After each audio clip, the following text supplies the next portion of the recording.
24 জুলাইয়ের গণ অভ্যুত্থানের মধ্য দিয়ে আমরা যে নতুন বাংলাদেশ পেয়েছি, সেই কোরআনের বাংলাদেশ গড়ার জন্য আমাদেরকে আরেকটি লড়াই এবং সংগ্রাম করতে হবে। অন্তর্বর্তীকালীন সরকার একটি জাতীয় নির্বাচনের লক্ষ্যে যে এগিয়ে যাচ্ছে, সেই নির্বাচনে একটি গোষ্ঠী অস্থিরতা অরাজকতা তৈরি করে নির্বাচনের পথে দেশকে বাধাগ্রস্ত করছে।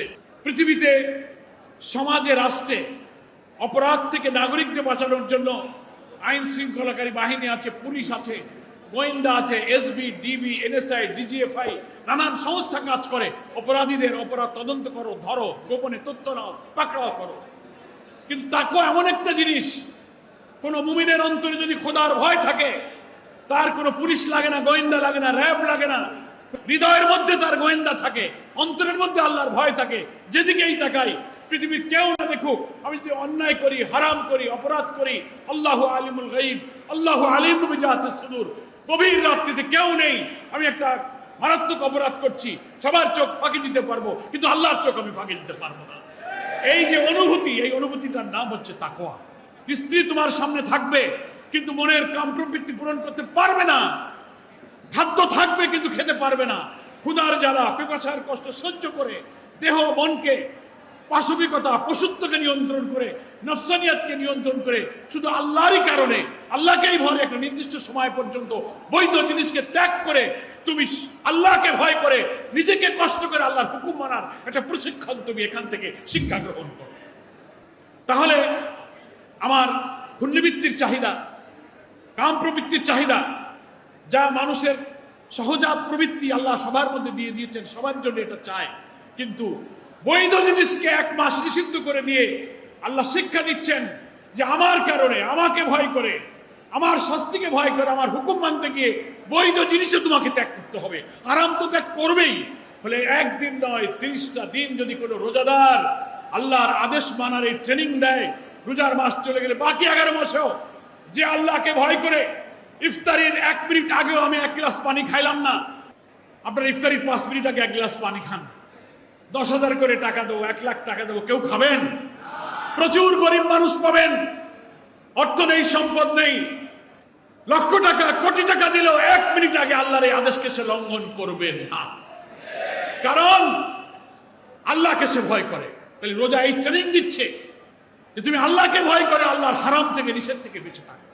30 দিন যখন একটা লোক একটা প্র্যাকটিস করে, তার মধ্যে একটা নৈতিক শক্তি পয়দা হয়। সে তারপরে আর ওই কাজ সে করে না, ওই প্রশিক্ষণ, ওই ট্রেনিং তার কাজে লাগে। আমার ভাইরা, ঘূর্ণিবৃত্তির চাহিদা চাইলেই পূরণ করতে হবে। খাওয়া পরা, কাপড় চোপড়, বাড়ি ঘর, স্ত্রী পুত্র পরিজনের প্রয়োজনে হালাল হারামের সীমা ছাড়িয়ে যে কোনোভাবে টাকা পয়সা আয় করো, যে কোনোভাবে খাওয়া পরার জোগাড় করো, যে কোনোভাবে যৌন কামনা পূরণ করো। এখানে আল্লাহ যে একটা সীমা দিয়েছেন, সেই সীমা আমাকে আল্লাহর ভয়ে ভীত করছে, হারাম থেকে আমি বাঁচতে পারছি। তো এইভাবে মানুষের অন্তরে যদি তাকওয়া তৈরি হয়, এই তাকওয়া মানুষকে পাপ থেকে বাঁচাতে পারে। এই তাকওয়া বাইরে থেকে দেখা যায় না, ধরা যায় না, এটা একটা অ্যাবস্ট্রাক্ট জিনিস। হৃদয়ের মধ্যে কার কখন প্রতি মুহূর্তে আল্লাহর ভয় আছে, সে আর তার আল্লাহ ভালো জানে। এই জন্য রোজা যদি আমরা খুব সিনসিয়ারলি রাখতে পারি, তাহলে আমাদের মধ্যে এই তাকওয়ার গুণ সৃষ্টি হবে।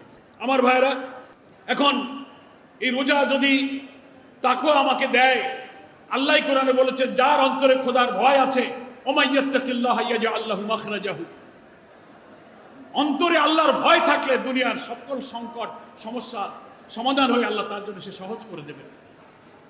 এবং আল্লাহ তাআলার রহমত, বরকত, যে নেতৃত্ব, যে চরিত্র, যে প্রেসিডেন্ট, যে প্রধানমন্ত্রী, যে এমপি, যে চেয়ারম্যান, জনপ্রতিনিধি, নাগরিক আল্লাহকে ভয় করে, আল্লাহর উপর ঈমান আনে, প্রত্যেকটি কাজে আল্লাহর কাছে জবাবদিহি করতে হবে, এই ভয়ে যদি সে কাজ করে। কোরআনে আল্লাহ বলেছেন সূরা আরাফের মধ্যে, ওয়ালাউ আন্না আহলাল কুরা আমানু ওয়াত্তাকাউ লাফাতাহনা আলাইহিম বারাকাতিম মিনাস সামাই ওয়াল আরদ। কোন জনপদের মানুষ যদি আল্লাহর উপর ঈমান আনে এবং আল্লাহকে ভয় করে সে সমাজ গড়তে পারে, লাফাতাহনা আলাইহিম, আমি তাদের জন্য খুলে দেব বারাকাতিম মিনাস সামাই ওয়াল আরদ, আকাশ এবং পৃথিবীর সব দরজা তার জন্য খুলে দেব। আজকে যদি বাংলাদেশের প্রেসিডেন্ট, প্রধানমন্ত্রী, এমপি, রাষ্ট্রযন্ত্রের প্রত্যেকটি মানুষ যদি তার দায়িত্ব পালনে আল্লাহকে ভয় করত, তো কোনো গোয়েন্দা, পুলিশ আর র্যাব ডিবি লাগতো না, হারাম থেকে, অন্যায় থেকে সে বাঁচতে পারত। একজন ব্যবসায়ীর অন্তরে যদি তাকওয়া থাকে, সে ওজনে কম দিতে পারে না। একজন ব্যবসায়ীর অন্তরে যদি খোদাভীতি থাকে, সে কখনো মিথ্যা বলতে পারে না, সে খাদ্যে ভেজাল দিতে পারে না, একজন চাকরিজীবী অফিসে মানে ঘুষ খেতে পারে না, একজন যুবক দর্শন করতে পারে না যদি তার অন্তরে আল্লাহর ভয় থাকে। আজকে সমাজে ধর্ষণ, সুদ, ঘুষ, জালিয়াতি, চুরি, দুর্নীতি প্রত্যেকটির কারণ হলো মানুষের অন্তরে খোদার ভয় নাই। আল্লাহ বলছেন, খোদার ভয় দিয়ে যে রাষ্ট্র গঠন করা যায়, আকাশ এবং জমিনের বরকতের দরজা সে দেশের জন্য আমি খুলে দিই। প্রিয় ভাইরা আমার, আমাদের প্রিয় জন্মভূমি এই বাংলাদেশে আমরা এই তাকওয়া যদি অর্জন করতে পারতাম, তাহলে আমাদের সেই বরকতের বাংলাদেশ আমরাও কিন্তু পেতাম। কি বলেন, ঠিক কিনা? কিন্তু পাচ্ছি না কেন? আপনি হয়তো বলবেন যে পরওয়ার সাহেব, আমরা তাহাজ্জুদের নামাজ পড়ি, কিয়ামুল লাইল করি, তারাবি পড়ি, কোরআন পড়ি, জিকির আজকার করি, আমরা তো আত্মগঠনের তাকওয়ার অর্জনের চেষ্টা করছি, কাজ হচ্ছে না কেন? হচ্ছে না একটা কারণে, রোজার এই শিক্ষা দিয়ে কষ্ট করে অর্জিত তাকওয়া ব্যর্থ হয়ে যাচ্ছে। শুধু ব্যক্তিগত জীবনে অর্জিত তাকওয়া দিয়ে আল্লাহর সব আইন মানা যায় না। রাষ্ট্রে যদি সরকারিভাবে সমস্ত নিষিদ্ধ কাজকে নিষেধ করা হয় আর আল্লাহর সব আইন জারি করা না হয়, তাহলে কোনো আলেম, ওলি, কোনো পীর সাহেব, কোনো বুজুর্গ, কোনো তাহাজ্জুদ গুজারের পক্ষেও ইচ্ছা থাকলেও রাষ্ট্রে আল্লাহর আইন চালু না থাকলে সে তার আল্লাহর আইন সবকিছু মানা সম্ভব হয় না। কি বলেন, ঠিক কিনা? রাষ্ট্রে যদি আইন করে সুদ চালু থাকে, ঘুষ চালু থাকে, কোর্ট কাছারিতে মানুষের আইন দিয়ে কোর্ট চলে, হারাম চালু থাকে, বেপর্দা চালু থাকে, তো আমি আপনি একা তাহাজ্জুদের নামাজ পড়ে কি করে আমি সমস্ত জায়গায় আল্লাহর আইন মানবো? সব জায়গায় আপনি আল্লাহর আইন মানতে না পারলে আপনি আমি পূর্ণ মুসলমান হতে পারবো না। আল্লাহ বলেছেন, ইয়া আইয়ুহাল্লাযীনা আমানুত্তাকুল্লাহ হাক্কা তুকাতিহি ওয়ালা তামুতুন্না ইল্লা ওয়া আনতুম মুসলিমুন। ও ঈমানদার লোকেরা, আল্লাহকে ভয় করো, তাকওয়া অর্জন করো, মওতের আগে তুমি পূর্ণ মুসলিম না হয়ে তুমি মৃত্যুবরণ করো না। কারণ রাষ্ট্রে যদি আল্লাহর আইন চালু না হয়, তো আমি একা চেষ্টা করে পূর্ণ আইন মানা সম্ভব হয় না। তার অর্থ হলো আমি পূর্ণ মুসলিম না হয়ে দুনিয়া থেকে আমি চলে যাব। সেই কারণে আল্লাহ তাআলা তার প্রিয় রসুলকে দায়িত্ব দিয়েছিলেন যে শুধু নামাজ, রোজা, হজ, যাকাত করে ব্যক্তিগত জীবনে তাকওয়া অর্জন করলে আল্লাহর পূর্ণ বিধান মানা যায় না বলে রাষ্ট্রে আল্লাহর আইন কায়েম করতে হবে। তাই আল্লাহ রসুল মক্কা মদিনার 23 বছর সংগ্রাম করে, বাতিলের সাথে যুদ্ধ করে, দাওয়াতি কাজ করে, সংগঠিত করে আল্লাহর দ্বীনকে বিজয়ী করেছিলেন। আল্লাহ তাআলা রসুলের পরিচয় দিয়ে বলেছেন, হুয়াল্লাযী আরসালা রাসূলাহু বিল হুদা ওয়া দীনিল হক লিইয়ুযহিরাহু আলাদ দীনি কুল্লি। তিনি সেই সত্তা যিনি তার রসুলকে সমস্ত বাতিল মতাদর্শকে পরাজিত করে আল্লাহর দ্বীনকে বিজয়ী করার জন্য দুনিয়াতে পাঠিয়েছেন। সেই জন্য আল্লাহ তাআলা এই আয়াতের পরের আয়াতেই বলছেন, শাহরু রমাদানাল্লাযী উনজিলা ফীহিল কুরআন। রমজান মাস, এ মাসেই আমি কোরআন নাজিল করেছি। সেই কোরআন আমরা ভালো করে বুঝি না, মুখে মুখে চুমু খাই, কোরআন মুখস্থ করি, ফজিলতের কিতাব মনে করি। কত কোরআন পড়া হচ্ছে, সমাজ থেকে দুঃখ, সন্ত্রাস, দুর্দশা, জুলুম, ফ্যাসিবাদ, অত্যাচার, নির্যাতন বিদায় নিচ্ছে না। কোরআনও আছে, অত্যাচার, জুলুমও আছে, ধর্ষণ আছে, দুর্নীতিও আছে। কারণ কি? আল্লাহ সূরা তাহাতে বলছেন, তাহা মা আনজালনা আলাইকাল কুরআন লিতাশকা।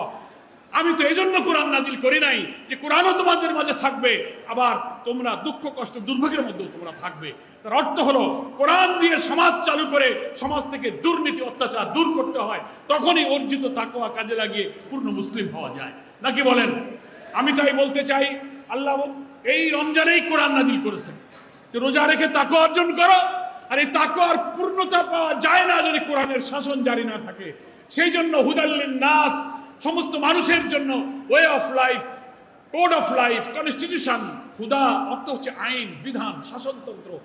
এই রমজান মাসে সেই কোরআন আল্লাহ নাজিল করে বলছেন, আমি এবছর কোরআন দিয়েছি, এই কোরআন তুমি সমাজে কায়েম করো। ওয়ালি তুকমিলুল ইদ্দাতা ওয়ালি তুকাব্বিরুল্লাহ আলা মা হাদাকুম ওয়া লাআল্লাকুম তাশকুরুন। রোজার সংখ্যা পূরণ করো। আর এই মাসে যেহেতু আমি হেদায়েত নাজিল করেছি, ওয়ালি তুকাব্বিরুল্লাহ, আল্লাহর তাকাব্বুরি, আল্লাহর শ্রেষ্ঠত্ব, আল্লাহর বড়ত্ব, আল্লাহর শাসন জারি করার মধ্য দিয়ে আল্লাহর শ্রেষ্ঠত্বের স্বীকৃতি দাও। বলে আল্লাকুম তাশকুরুন, আশা করা যায় তোমরা শুকরগুজার বান্দা হতে পারবে। তাহলে আমরা কি বুঝলাম? রোজা থেকে তাকওয়া অর্জন করব, আর তাকওয়া কাজে লাগাতে কোরআনের শাসন জারি করব। এই জন্যই আল্লাহ তাআলা রমজানে কোরআন নাজিল করেছেন। প্রিয় নবীর কাছে কোরআন নাজিল হয়েছিল, সেটাও রমজান মাস ছিল। ইন্না আনজালনাহু ফি লাইলাতুল কদর। আবার বদরের প্রান্তরে 17ই রমজান দ্বিতীয় হিজরিতে রোজা রেখে সাহাবীরা যুদ্ধ করেছিলেন। ফলে রমজান মাস কোরআন নাজিলের মাস, রমজান মাস কোরআনের জন্য যুদ্ধ করার মাস। আবার 8ম হিজরির 10ই রমজান আল্লাহর নবী মক্কা বিজয় করেছিলেন। তাই রমজান মাস হচ্ছে কোরআনের বিজয়ের মাস, নাজিলের মাস, যুদ্ধ করার মাস, বিজয়ের মাস। আমাদের প্রিয় জন্মভূমি বাংলাদেশে 24 জুলাইয়ের গণ অভ্যুত্থানের মধ্য দিয়ে আমরা যে নতুন বাংলাদেশ পেয়েছি, সেই কোরআনের বাংলাদেশ গড়ার জন্য আমাদেরকে আরেকটি লড়াই এবং সংগ্রাম করতে হবে।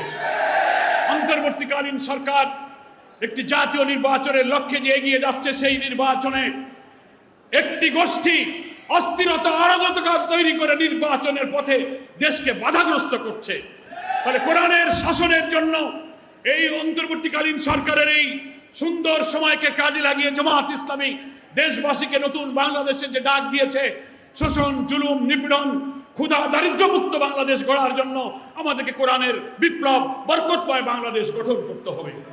জাতীয় নির্বাচনে সৎ এবং ইসলামী নেতৃত্ব, পার্লামেন্টে 300 আসনের মধ্যে 150-র বেশি সৎ এবং কোরআনের নেতৃত্ব কায়েম না করলে দেশে কোরআন বিজয়ী হবে না। এই রমজান তাকওয়ার শিক্ষা দিচ্ছে।